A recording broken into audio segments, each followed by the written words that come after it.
Honorable Nama Rajapaksa, you have 10 minutes. බොහොම ස්තුති ගරු නියෝජ්‍ය කතානායකතුමනි. ඉතින් විශේෂයෙන්ම මේ ආනායනය සහ අපනායනය ගැන අපි පාර්ලිමේන්තුවේ විවාද කරනවා සහ ආණ්ඩුවේ යෝජනා ප්‍රතිපත්ති ගැන කතා කරනවා. හැබැයි ඉතින් මේ ආණ්ඩුව බලයට ආපු දවසේ ඉඳන් ක්‍රියාත්මක කරු ප්‍රතිපත්ති දිහා බැලුවම දේශීය කර්මාන්ත සහ ලංකාවේ නිෂ්පාදන විදේශ වෙළඳපොළට යවනවට වඩා ඔබේ ප්‍රතිපත්තියේ ප්‍රමුඛ වුණේ විදේශ වෙළඳපොළේ නිෂ්පාදනය කරන භාණ්ඩ හා සේවාවන් අපේ රටට ගෙන්වා ගැනීම. ඒ සඳහා අවශ්‍ය ප්‍රතිපත්තියක් අනුගමනය කර හරණකොට ගරු නියෝජ්‍ය කතානායකතුමනි, මේ ආණ්ඩුව කිසි විටක මම දැක්කේ නැහැ, අපි දැක්කේ නැහැ මේ දේශීය ව්‍යාපාරිකයා කේන්ද්‍ර කරගෙන ප්‍රතිපත්ති අනුගමනය කරනවා. ඒක සමහරට ඔබතුමාලා බලයට එන්න කලින් කරපු බොහෝ ප්‍රකාශ බලයට ආවට පස්සේ නොගැලපෙනවා වෙන්න ඇති. ඒක කොච්චර නොගැලපෙනවද කිව්වොත් එක පෑන් පාරෙන් රටේ වී මාෆියාව අයින් කරන්න ඔබ බලයට ආවේ. අද වෙනකොට හාල් පිටරටින් ගේනවා පමණක් නෙවෙයි, මේ කන්නේත් තවම පොහොර සහනාධාරයත් දීවරයාගේ සහනාධාරයත් වෙලාවට දී ගන්න බැරුව තමයි ආණ්ඩුවේ ඉන්නේ. ඉතින් ඔබතුමාලා පහුගිය කන්න දෙකක් ඊට කලින් තිබිච්ච ආණ්ඩුවට චෝදනා කරා. පහුගිය ආණ්ඩුවලට චෝදනා කරා.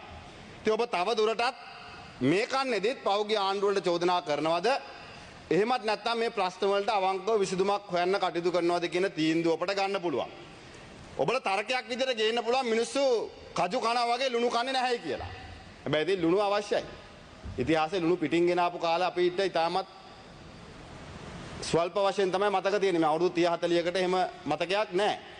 හැබැයි අද ඔබේ ආණ්ඩුව කොච්චර දක්ෂයිද කිව්වොත් ලුණුත් පිටරටින් ගේන තැනට පරිවර්තනය වෙනවා. ඒක පිළිගන්නව වෙනුවට මොකද්ද ඔබ කරන්නේ? ගරු නියෝජ්‍ය කතානායකතුමා.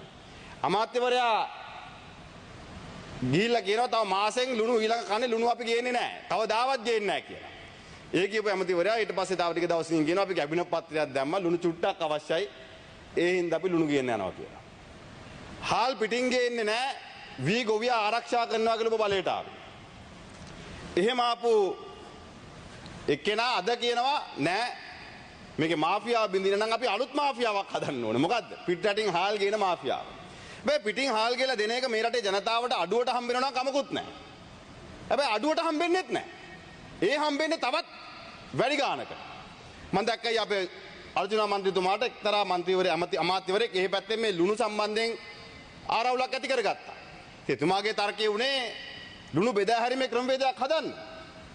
ලුණු බෙදා හරින්න ලේවායවල් තුනක් රටේ කොන් තුනක තියෙනවා නම් ඒ බෙදා හරින්න ක්‍රමවේදයක් හදන්න මිසක් මේ එක පළාතකට සීමා කරන්න කියන්න නෙවෙයි.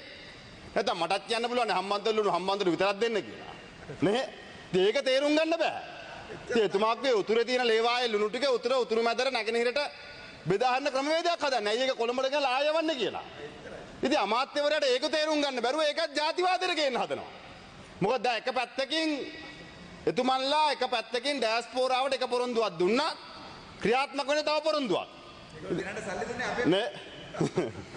ඒක මං වෙලාව ආවම අපි ඒවා කියන්නම් කවුද? අර්ජුන මන්ත්‍රීතුමාත් කියයිනේ. ඒවා අපි කියන්නම්. හැබැයි ඩයස්පෝරාවට එක පොරොන්දුවක් දීලා බලයට ඇවිල්ලා තව එකක් කරනවා. ඒක වහගන්න උතුරෙන් ආපු මන්ත්‍රීවරයාට බයිනවා. උතුරෙන් ආපු මන්ත්‍රීවරයාට බයිනවා. ඒකත් කියන්නේ මොකද? ජාතිවාදය. ඉතින් තමන්ට නිදහස අරන් දීපු රණවිරුවට සෙබලා කියලා කතා කරලා රණවිරුවෙක් කියන්න කොන්ද පණ නැති හමුදාවේ හිටපු ඉහළ නිලධාරියෙක් රාජ්‍ය ලේක අමාත්‍ය නියෝජ්‍ය අමාත්‍යවරයා විදිහට හමුදාවේ සේවය කළ නියෝජ්‍ය අමාත්‍යවරයා විදිහට අද ඉන්නවනම් ආණ්ඩුව නියෝජනය කරන 7 දෙනෙක් ශ්‍රී ලංකා පොලිසියත් ත්‍රිවිධ හමුදාවත් නියෝජනය කරපු අයටම තමන්ගේ හමුදාවට රණවිරුවා කියන තරම් කොන්ද පණ නැත්තම් ඡන්දෙට ඉස්සෙල්ලා අර්ජුනා මන්ත්‍රීතුමා කියන රණවිරුවා කියලා ලංකා හමුදාවට. හැබැයි ඡන්දෙට කලින් පෝස්ටරේ රණවිරුවා කියලා මමත් රණවිරුවෙක් කියලා ගහගත්තු කෙනා රණවිරුවගේ විශ්‍රාමික රණවිරුවන්ගේ සංසදයක් හදලා දැන් ඒක විශ්‍රාමික සෙබලන්ගේ සංසදේ වෙලාද? ඒක නම් මං කියන්නම් වෙලාවට. දැනුත් කියන්නම්. දැන් අහගන්නකෝ. ඔබතුමාලා මේ පාපිස්සටවත් වෙන පක්ෂ ගන්න නැති හින්දා JVP එකට ඇවිල්ලා පාර්ලිමේන්තුව ආවා. ඒ හින්දා දැන් කරුණා කරලා අහගන්න. මේ ඔබේ ජනාධිපතිතුමා කියන්නේ ගරු නියෝජ්‍ය කතානායකතුමනි. ඉතින් මෙතුමන්ලගේ ජනාධිපතිතුමාට මෙතුමන්ලාව පාපිස්සකටවත් වටින්නේ නැත්තම් ඒ වටිනාකම හදාගන්න මගේ ඇඟේ එල්ලිලා හරියන්නේ නැහැ. මෙතුමන්ලා හිතනවා රාජපක්ෂලගේ ඇඟේ එල්ලුවම තමන්ගේ ජනාධිපතිවරයා පාපිස්සෙන් උඩට ගනී කියලා. නෑ. ඔබතුමාලට වෙන්නේ පාපිස්සිනුත් බිමට වැටෙන්න. මෙහෙම ගියොත්. ඒ හින්දා ඔබතුමාලා කරුණාකර මේක අහගන්න. දැන් ඔබතුමාලා එක පැත්තකින් කියන ආයෝජකයෝ කියනවා. දැන් මොකද්ද වෙන්නේ කරු නියෝජක කතානායකතුමනි? කර්මාන්ත ශාලා වැහෙනවා. වැහුණම ඔබේ අමාත්‍යවරයා මොකද්ද වෙලා කියන්නේ? අමාත්‍යවරයා මොකද්ද වෙලා කියන්නේ? ඒක ගණන් ගන්න එපා. කර්මාන්ත ශාලා එක පැත්තයි වැහුනේ. රස්සා හිමුනේ 1400කට. කර්මාන්ත ශාලාව වැහිලා. අඩු ගානේ වැහිච්ච හේතුව හොයාගන්න. මොකද්ද ප්‍රශ්නේ කියලා හොයාගන්න. අසීමිත බදු ප්‍රතිපත්තියක් අනුගමනය කරනකොට කර්මාන්තවල දරා ගන්න බැරි. ඒ අතරේ අපි දන්නවා අපි පිළිගන්නවා. ඔබතුමාලා ට්‍රම්ප් ජනාධිපතිතුමා ලියුමක් යවුවා ඒකට උත්තරයක් ආවේ නැහැ. ලියුමක් යවුවා. ඒකට උත්තරයක් ආවේ නැහැ. බදු සම්බන්ධයෙන්, ටැරිෆ් එක සම්බන්ධයෙන්. හැබැයි එදත් විපක්ෂය කිව්වා ලියුමක් යවුවට ඒකට උත්තරයක් එන්නේ නැහැ ගිහලා සාකච්ඡා කරන්න කියලා. දැන් ඒ පිට දාලා හරියන්නේත් නැහැ. හැබැයි ලංකාවේ අසීමිත බදු ප්‍රතිපත්තියක් ඔබ අනුගමනය කරා. හිතා මතා විදුලි බලවල විදුලි උත්පාදනයේ වියදම වැඩි කෙරුවා. පුනර්ජනනීය විදුලියෙන් අයින් වෙලා අඩු ගාණෙන් ආගමික සිද්ධාස්ථාන වලට හයි කරපු සෝලාර්ගේ කනෙක්ෂන් එක දෙන්න. පන්සල් පල්ලි කෝවිලට ඒක දෙන්නෙත් නැහැ. ඒක දුන්නේ නැති එක විතරක් නෙවෙයි. ගෙවල් වල සෝලාර්ගේ ප්ලග් එක අයින් කරන්න කියලාත් SMS එකක් එවනවා. ගෙවල් වල සෝලාර් එක. අන්තිමට ඩීසල් ගල්ලංගුරු මාෆියාවෙන් විදුලි උත්පාදනය කරන්න ගිහිල්ලා නිෂ්පාදන පිරිවැය වැඩි කරගත්තා. ස්වැට් එක අයින් කරන්න එපා කියලා අපි පුලා මේ පාර්ලිමේන්තුවේ කිව්වා. ස්වැට් එක අයින් කරන්න එපා කියලා. ඒක අයින් කරා. කර්මාන්ත ශාලාවක් ආයෝජකයේ දිරිගන්වනවා වෙනුවට ඔබ බලයට ආපු වෙලාවෙ ඉඳන් කරේ ආයෝජකයෝ හරවල යවන එක. අද කොළඹ වරාය නගරේ තියෙනවා කරු නියෝජක කතානායකතුමනි. ඔබතුමාත් කොළඹ. දැන් වරාය නගරේට මොකද්ද වෙලා තියෙන්නේ? එදා ඔබ වෙන මතයක හිටියා. වරාය නගරේ මහින්ද රාජපක්ෂ හදපු ඉඳ සීගිරියක් කඩලා ගෙනල්ලා හදන්න ඕනේ කියලා හිතුවා. හැබැයි ඔබේ විදේශ ඇමතිවරයා කියලා මුල්ගලක් තිබ්බනේ. එක සමාගමක් එක්ක ආයෝජකයෙක් ගේන්න ඕනේ කියලා. මුල්ගල පැලුණා නැද්ද කියන කාරණා අපි බලමු ඉස්සරහට. හැබැයි අද ඔබ වරාය නගරේ තියාගෙන වරාය නගරේ දිහා කල්පනා කර බලනකොට පෝත් සිටියකට ආයෝජකයෝ ගේන්නවත් උනන්දුවක් නැති වෙනකොට අද මාලදිවයින ඩොලර් බිලියන 8ක වරාය නගරයක් හදනවා. අපේ ඩිරෙක්ට් කම්පිටිටර් අපිට ඍජුවම අපේ වෙළඳපොළත් එක්ක හැප්පෙන්න වෙන්නේ. හැබැයි අපි ඒකට සූදානම් වෙන්නේ නැහැ. අපි මෙහි ඔබ තමුන්නාසලා මෙහි අර ගතානුගතික පාරම්පරික දේශපාලන ක්‍රමවේදෙට අලුත් වෙනවා කිය අර පිප්පොකොට් න්‍යායනේ ගරු නියෝජක කතානායකතුමනි පිප්පොකොට් ගහන එක තමයි දුවන්නේ අන්න හොරා කියලා. ජීවිප් එකත් ඒ වගේ. කියන කනගාටුයි. පිප්පොකොට් න්‍යාය තියෙන්නේ. පිප්පොකොට් ගහන එක තමයි පිප්පොකොට් එක ගාලා අන්න හොරෙක් වෙනවා කියලා දුවන්නේ. ඉතින් අද ඔබ තමුන්නාසලාත් ඒ වගේ ආයෝජකයේ ගේන එක තියාගනු නියෝජ්‍ය කතානායකතුමනි රටේ ඉන්න ආයෝජකයා ආරක්ෂා කරන්න කටයුතු කරන්න. ඉන්න ආයෝජකයා ආරක්ෂා කරගන්න ඔබ තමුන්නාසලා මොකද්ද අරගෙන තියෙන ක්‍රියාමාර්ග? මේවට අහුම්කම් දුන්නද? මේ කර්මාන්තශාලා මූණ දෙන අභියෝග ඔබ තමුන්නාසලා හඳුනාගත්තද? නෑ. ඔබ මොකද්ද කියන්නේ? වැහුණ එක ෆැක්ටරියයි. ඒ හින්දා ප්‍රශ්නයක් නෑ. තව තියෙනවා. නේ?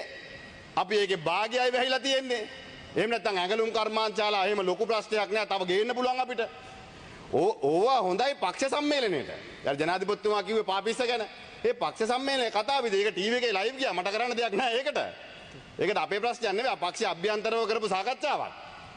හැබැයි මේ රටේ ආර්ථිකය ගොඩනගන්න ඕන නම් කරු කතානායකතුමනි පාර්ලිමේන්තුවේ ඉම්පෝට් එක්ස්පෝට් ගැන මේ ඔබතුමාලා පැය ගාණක් අපිට ලෙක්චර් දීලා හරියන්නේ නැහැ. අර ජාතික ආරක්ෂාවේ අපි බංකුවේ වාඩි කරලා කතා කරා වගේ. දැක්කනේ ඒකේ ප්‍රතිඵලත් එනවනේ. ඒ හින්දා ඔබ තමුන්නාසලා කරුණාකරලා දැන්වත් ඔය මහන් තත්ත්වකම පොඩ්ඩක් පැත්තක දාලා අහුම්කම් දෙන්න. ඒ සේවකයන්ට අහුම්කම් දෙන්න. සේවකයා සහ හාම්පුතා අතර ප්‍රශ්නයක් තියෙනවා නම් ඒක බේරන්න ආණ්ඩුව මැදිහත් වෙන්න. කම්කරු අමාත්‍යතුමා ඉන්නවනේ. ඔබතුමාට පුරුදුයිනේ. හැබැයි ඔබතුමාට මේක වෙනසක් තියෙනවා. කලින් ඔබ එහා පැත්තේ හිටියේ. මේක ගිනි දීපු එක කරේ. නේද? දැන් පොඩක් ගින්න නිවන්න වෙනවා ඔබතුමාලට.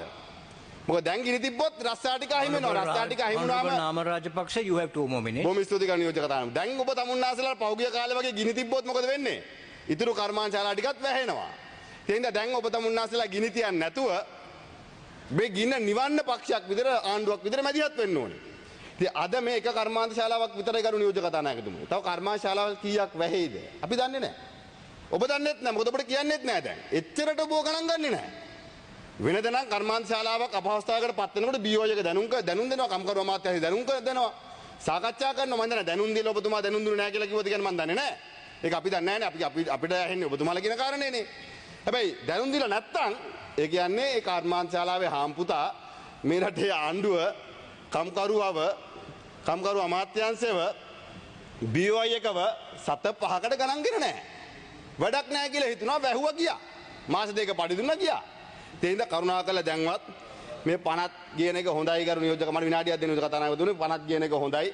අනේව කතා කරමු අපි මේකේ වාද විවාද කරගමු. හැබැයි මතක ඇතුව මේ හැම දෙයකටම නිදහසට කරුණු හොයලා තර්කානුකූලව සමාජයේ මතය වෙනස් කරනවා. ඒ මතය වෙනස් කරාම හරි හෙට එක්කෙනෙක් අත්අඩංගුවට කොට ගන්නවා. තව එක්කෙනෙක් ගන්නවා පොහොර ගෙනාපු එක්කෙනා ගන්නවා රාජපක්ෂලා ගන්නවා නාමල් ගන්නවා නාමල් හිරේ යනවා දැන් හරි කියලා හිතියොත් ගරු කතා නා කරනවා අපි හිරේ කියලා අපෑරන් එයි. අපි අධිකරණයෙන් නඩුව බේර ගන්න ගරු විනිශ්චයකාරවරු කෙරෙහි සහ මේ රටේ අධිකරණ පද්ධතිය කෙරෙහි අපි විශ්වාසයක් තියෙනවා. අපි ඒක එතන බේර ගන්න. ඔබතුමාලගේ හිත තාවකාලිකව හැදෙයි. හැබැයි ඉතින් හරි හොරා කවුද පේන බලන්න කවුද කියන එක අපි වෙලාවවම කියන්නම්. එදාට කාටත් තමන්ගේ පේන පිළිබඳව හොරු පිළිබඳව තමන් කියපු කාරණා පිළිබඳව කරපු චෝදනා පිළිබඳව පාර්ලිමේන්තුව ඇතුළේ නෙමෙයි සමාජයේ ඉස්සරහා පසුතැවෙන්න වෙයි කරු කතානායකතුමනි. ඒ හින්දා අවසාන වශයෙන් මම ඔබට මතක් කරන්න කරුණාකරලා මේ ප්‍රශ්න වලට උත්තර දෙන්න. මිනිස්සුන්ට අහුම්කම් දෙන්න. ආයෝජකයන්ට අහුම්කම් දෙන්න. මේ රටේ අර්බුදයක් තියෙනවා නම් ඒකට මැදිහත් වෙන්න කියන ඉල්ලීමත් ගරු කතානායකතුමනි කරනවා.